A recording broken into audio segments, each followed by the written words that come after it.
students, welcome to online classes NCERT. Today we will start class 9 history chapter number 1, the French Revolution.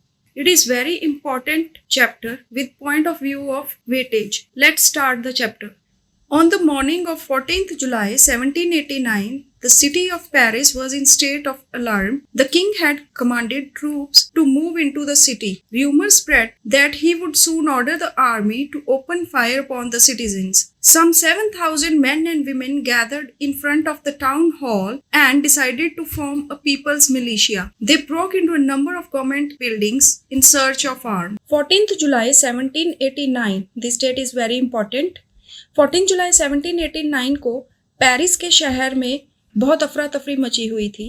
People were in state of unrest. अब unrest का कारण क्या था? क्योंकि जो king था उसने अपनी ट्रूप्स को, अपनी सेना को, सोल्जर्स के ग्रुप्स थे, उनको ऑर्डर्स दे दिए थे कि वो सिटी में चले जाएं. अगर मिलिट्री सिटी में चले जाएगी तो इसमें ऐसा क्या है जिसके कारण अलार्मिंग स्टेट बन गई थी? कोई भी आर्मी सिटी में तब जाती है जब वहां या तो नेचुरल डिजास्टर हो या जब सिटीजन्स को कंट्रोल करना हो इन केस ऑफ रिवोल्ट. तो इस केस में क्या था? ऐसी अफवाहें फैल गई थी कि राजा ने अपनी आर्मी को ऑर्डर कर दिया है कि वो आम लोगों पे फायरिंग शुरू कर दे और उनको मार दे.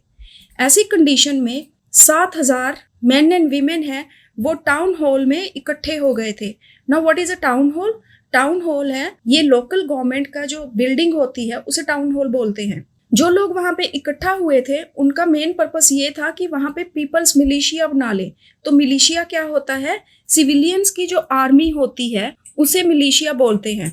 मिलिशिया बनाने के लिए उन्होंने क्या किया? हथियारों की खोज में उन्होंने जितनी भी गवर्नमेंट बिल्डिंग्स थी उन पे हमला कर दिया. ये हमला किसने किया था? सिविलियंस ने किया था. Finally a group of several hundred people marched towards the eastern part of the city and stormed the fortress prison, the Bastille, where they hoped to find hoarded ammunition. In the armed fight that followed, the commander of the Bastille was killed and the prisoners released, though there were only 7 of them. Yet the Bastille was hated by all because it stood for the despotic power of the king. The fortress was demolished and its stone fragments were sold in the market to all those who wished to keep a souvenir of its destruction. अब जब civilians ने public buildings पे attack किया, उसके बाद क्या हुआ? जब सिविलियंस ने पब्लिक बिल्डिंग्स पे अटैक किया ताकि उनको आर्म्स मिल जाए, हथियार मिल जाए, उसके बाद उन्होंने बेस्टाइल जो कि एक किला है पेरिस का, उस पे हमला कर दिया और वहां पे प्रिजन थी उस पे हमला करके वहां से होर्डेड एम्यूनिशन की लूटिंग की. होर्डेड का मतलब क्या होता है? जो कि इलीगली स्टोर किए हुए एम्यूनिशन मतलब वेपन्स थे.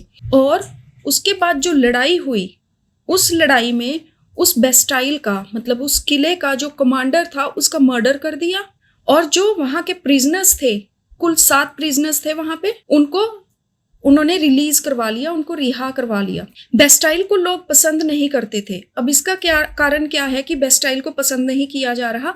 क्योंकि बेस्टाइल एक किला था और जो राजा महाराजा होते थे वो इस तरह के फोर्ट्स हैं वो इसलिए बनाते थे ताकि वो अपनी पावर शो कर सकें.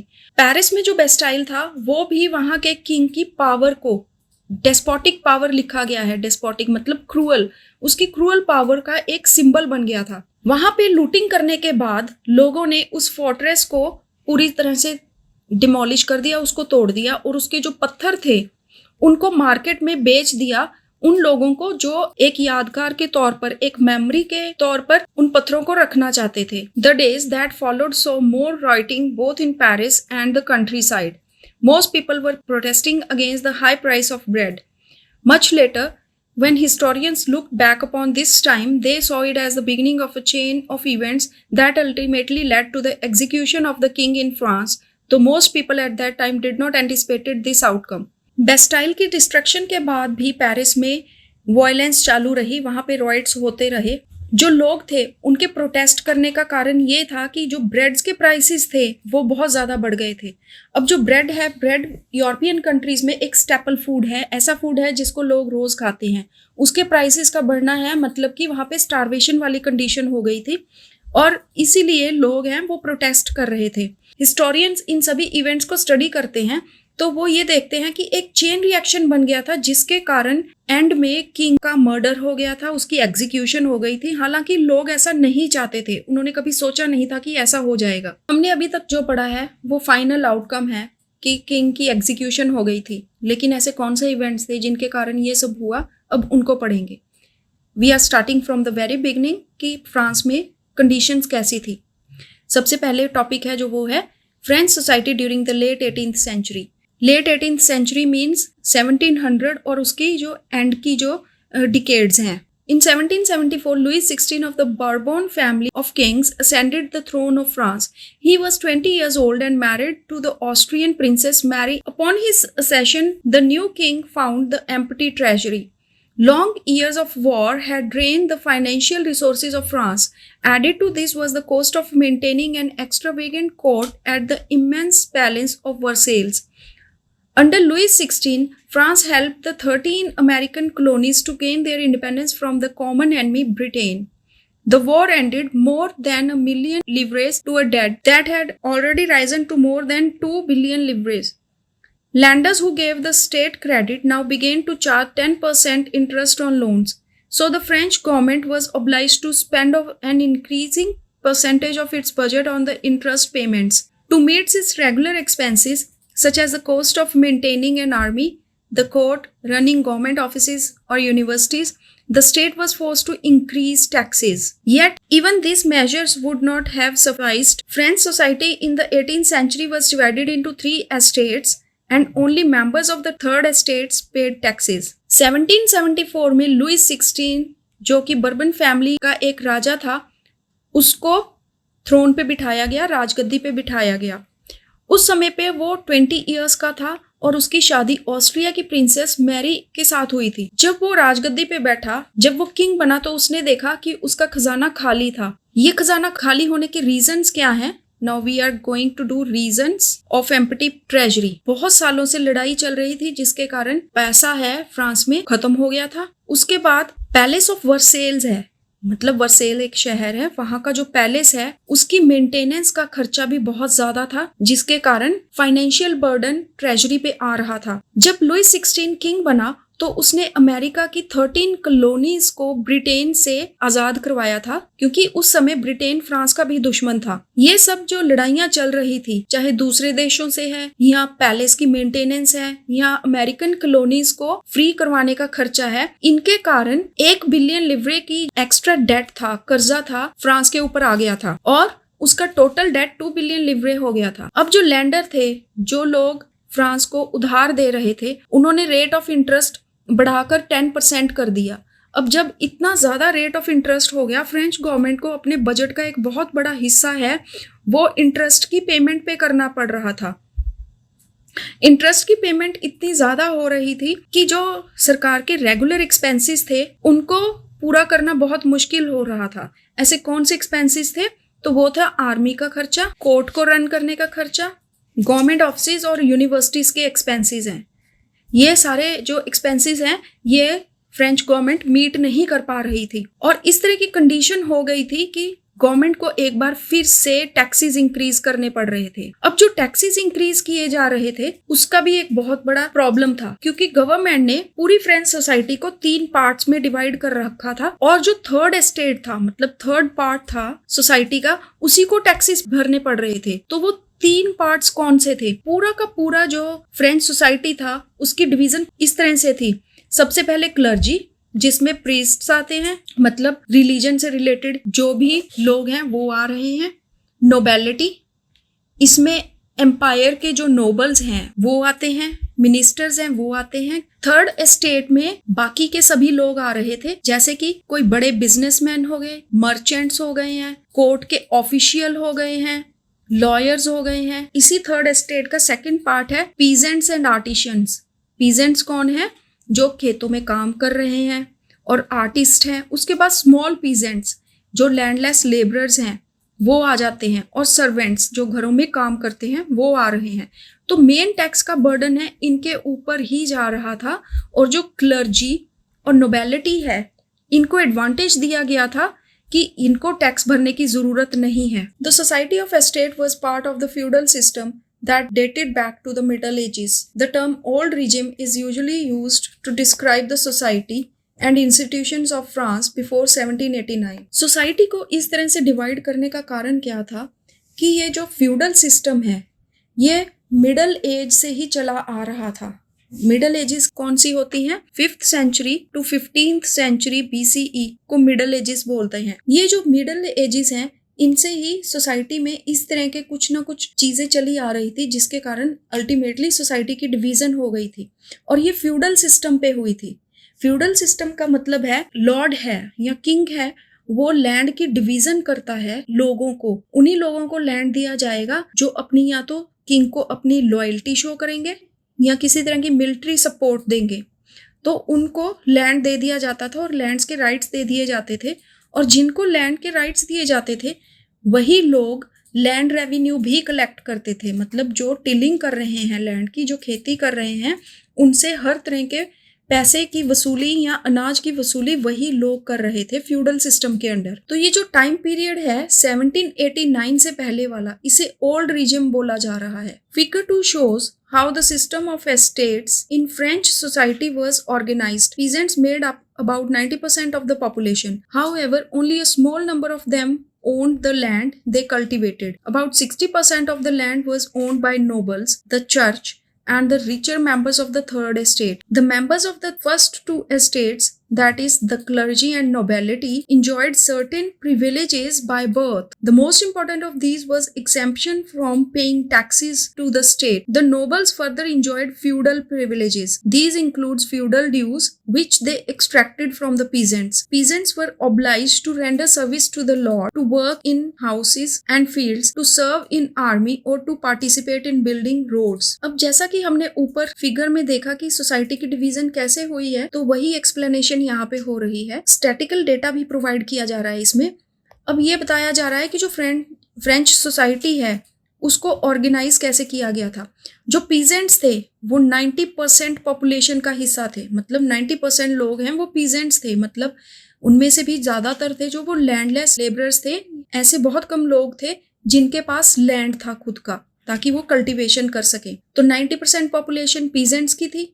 तो थर्ड स्टेट में काफी लोग ऐसे आ रहे हैं जो टैक्स पे करेंगे इवन दो उनके पास लैंड नहीं है।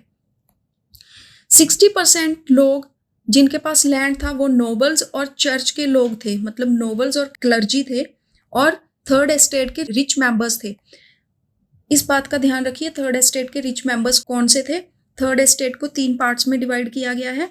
तो थर्ड एस्टेट के रिच मेंबर्स वो हैं जो कि कोई बिजनेस रन कर रहे हैं, मर्चेंट्स हैं या कोर्ट के ऑफिशियल्स हैं, ये सारे थर्ड एस्टेट के रिच लोग थे।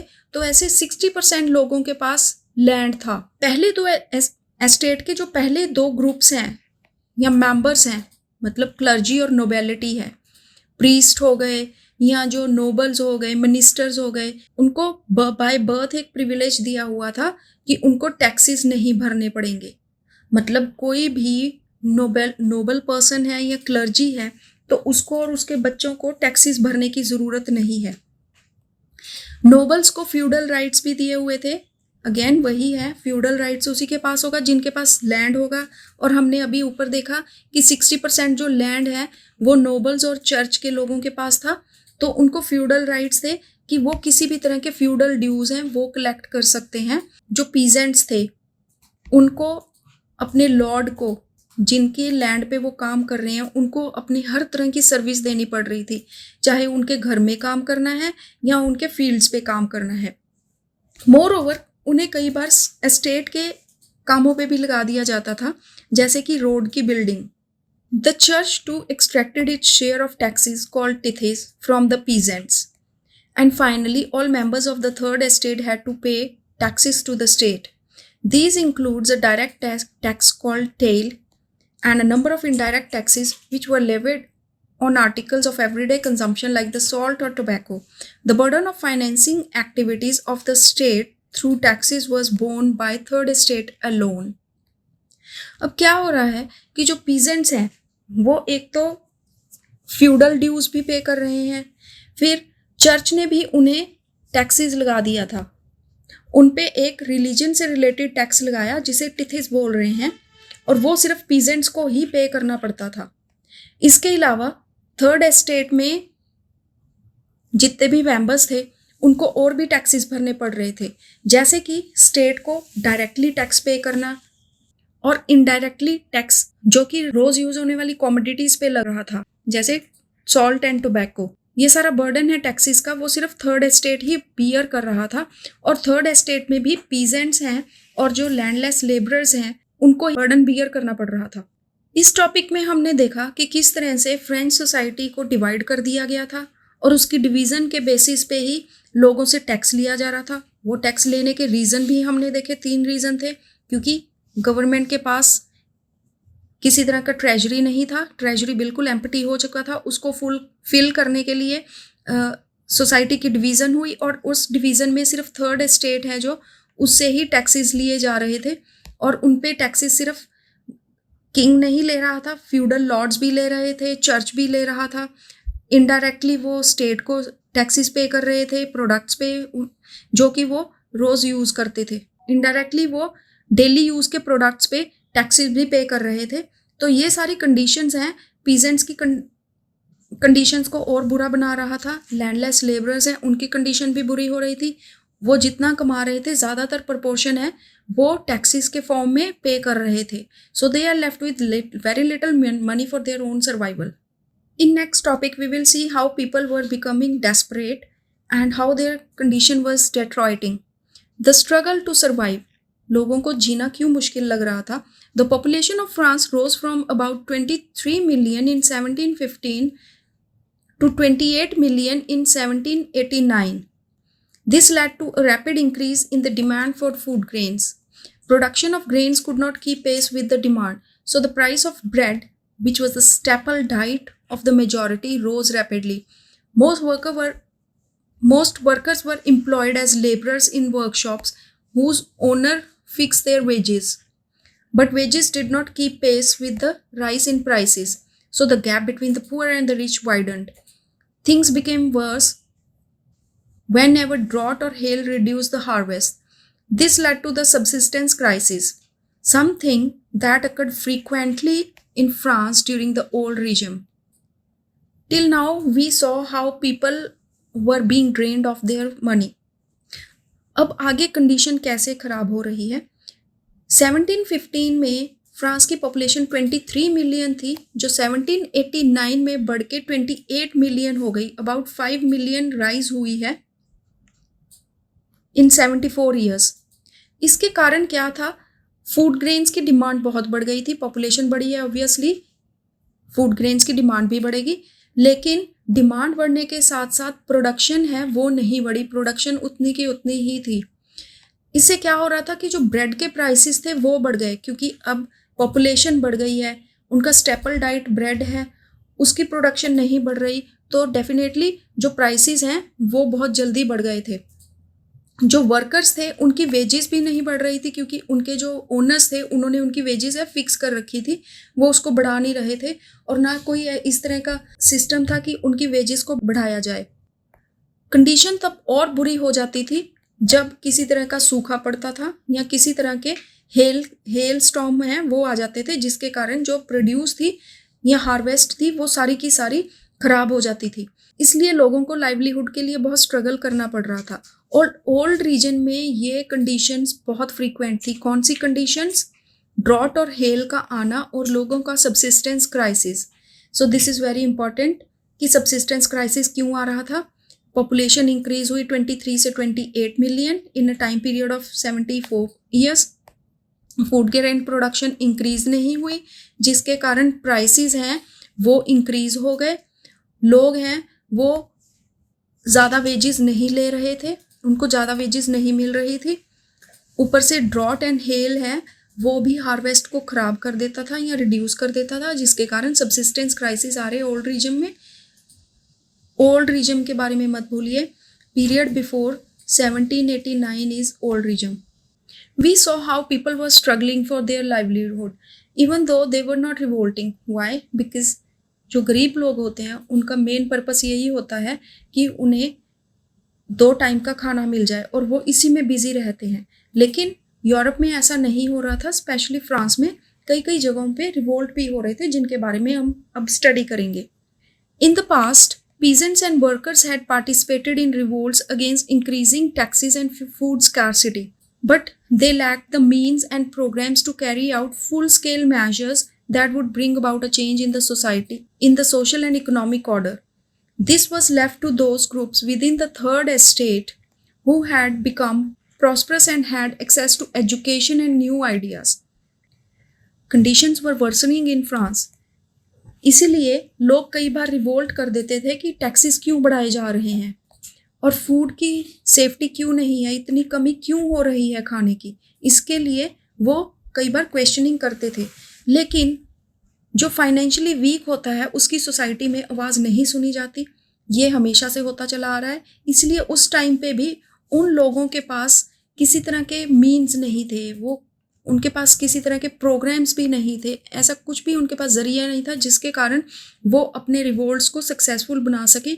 और वो जो रिवोल्ट्स हैं वो फुल स्केल नहीं होते थे, मतलब कि ऐसे रिवोल्ट्स में सारे लोग पार्टिसिपेट नहीं करते थे, जिसके कारण वो फेल हो जाते थे। इसलिए थर्ड एस्टेट के जो लोग थे उन्होंने ये जो काम है थर्ड एस्टेट का ही जो प्रॉस्परस सेक्शन था, जो एजुकेटेड भी था और उस जिसके पास न्यू आइडियाज भी थे, उस पे छोड़ दिया। मतलब हमने पहले पढ़ा कि थर्ड एस्टेट में ऐसे रिच लोग थे जिनके पास लैंड था, मतलब उनके पास थोड़ी पावर भी थी, तो वो एजुकेटेड भी हो रहे थे और उनके एजुकेशन के साथ उनके आइडिया जनरेशन भी हो रहे थे, जिसके कारण उनकी आवाज़ सुनी जाती थी। तो जो weaker section of the society थे, थर्ड एस्टेट थे, उन्होंने रेवोल्यूशन का काम इस स्ट्रॉन्गर सेक्शन पे छोड़ दिया था। The 18th century witnessed the emergence of social groups termed the middle class, who earned their wealth through an expanding overseas trade and from the manufacture of goods such as woolen and silk textile that were either exported or bought by the richer members of the society. In addition to merchants and manufacturers, the third estate includes professions such as lawyers or administrative officials. All of these were educated and believed that no group in society should be privileged by birth. Rather, a person's social position must depend on his merits. These ideas envisaged a society based on freedom and equal laws and opportunities for all were put forward by philosophers such as John Locke and Jean-Jacques Rousseau. अब society का वो हिस्सा, third estate का वो section जो कि economically powerful हो रहा था, उसको मिडिल क्लास बोला जाने लग गया। अब जो मिडिल क्लास थी इसके पास वेल्थ भी थी, और वो वेल्थ कहाँ से आई थी? उन्होंने फॉरेन ट्रेड किया था, मतलब वो एक्सपोर्टिंग का काम कर रहे थे और कुछ ऐसे गुड्स बना रहे थे जो रिचर सेक्शंस हैं वो बाय कर रहे थे, जैसे वुलन एंड सिल्क टेक्सटाइल, और इसके कारण उनके पास पैसा आ गया था। इन मर्चेंट्स एंड मैन्युफैक्चरर्स के अलावा लॉयर्स और एडमिनिस्ट्रेटिव ऑफिशियल्स हैं, वो भी पावर गेन कर रहे थे क्योंकि उनके पास भी पैसा था। They were getting salaries from the estate. Educated होने के कारण उनका जो माइंड सेट है वो चेंज होने लग गया था और उन्हें लग रहा था कि प्रिविलेज बाय बर्थ किसी को नहीं मिलनी चाहिए। इनफैक्ट जो सोसाइटी है उसको उसके मेरिट के बेसिस पे जज किया जाना चाहिए, ना कि प्रिविलेज के बेसिस पे, और सबको इक्वली ट्रीट किया जाना चाहिए क्योंकि सभी फ्री हैं। ये सारे जो आइडियाज़ थे कुछ फिलोसफर्स हैं वो पुट फॉरवर्ड कर रहे थे, वो समाज में लोगों में फैला रहे थे।